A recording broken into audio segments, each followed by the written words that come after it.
அனைவருக்கும் வணக்கம். நீங்க புதுசா மாடு வாங்க போறீங்களா? இல்ல இதுக்கு முன்னாடி சந்தைக்கு போய் மாடு வாங்கி ஏமாந்துருக்கீங்களா? அப்ப இந்த பதிவு உங்களுக்காக தான்.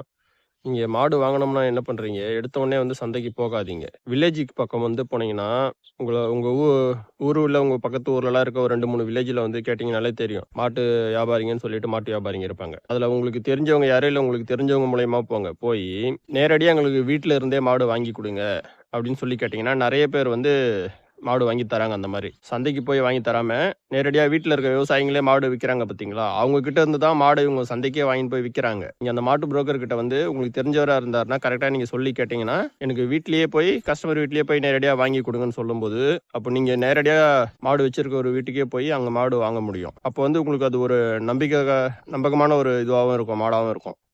குறை இருக்காது. நம்ம எதனா ஒரு ஃபால்ட்னாலும் திருப்பி அவங்க 2 பேரையுமே கேட்க முடியும். அதே சமயம் மாட வாங்கி விக்கிறவங்க எக்ஸ்ட்ரா காசு வச்சு தான் விப்பாங்க. இதுல அந்த மாதிரி எதுவும் கிடையாது. நீங்க நேரடியா போய் நீங்களே பேரம் பேசி அந்த வியாபாரிய வச்சு நீங்களே அந்த வீட்டுக்காரர்கிட்ட பேரம் பேசி மாடு வாங்கலாம். இது ரொம்பவும் யூஸா இருக்கும். இந்த முறைய ட்ரை பண்ணுங்க எல்லாருமே. ஏன்னா மாடு வாங்கி விக்கிறவங்க கிட்ட மாடு வாங்குனீங்கன்னா, அது உங்களுக்கு லாஸ் தான் ஆகும். அதனால வியாபாரிங்க கிட்ட சொல்லிடுங்க. வியாபாரிங்க அந்த மாதிரி நெறைய வில்லேஜ்ல இருக்கவங்க வாங்கி தராங்க. என்ன அவங்க மத்த வேலைகள் செய்றாங்க. இத பார்ட் டைமா செய்யறதுனால இந்த வேல, அவங்க அவங்க வேலைய முடிச்சுட்டு அவங்க கூப்பிடுற டைமுக்கு நம்ம போற மாரி இருக்கும். மத்தபடி வேற ஒண்ணும் இதுல இல்ல.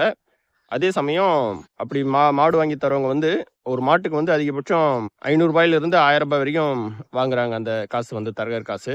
மத்தபடி வேற எதுவும் வாங்கறதில்ல. இதே நீங்க சந்தையில போய் வாங்குனீங்கன்னா, ஒரு மாட்டு மேல 10,000, 15,000ன்னு அதிகமா வச்சு விப்பாங்க. இது வெறும் ரூ. 500லேருந்து ரூ. 1000 வரைக்கும் தான் வாங்குறாங்க. ஒரு மாட்டுக்கு புரோக்கர் காசு கமிஷனு. அதனால இது உங்களுக்கும் லாபமா இருக்கும். ஒரு நல்ல மாடு கண்டிப்பா அமையும் இதன் மூலியமா. எனவே அனைவரும் இத செய்யுங்க. நன்றி, வணக்கம்.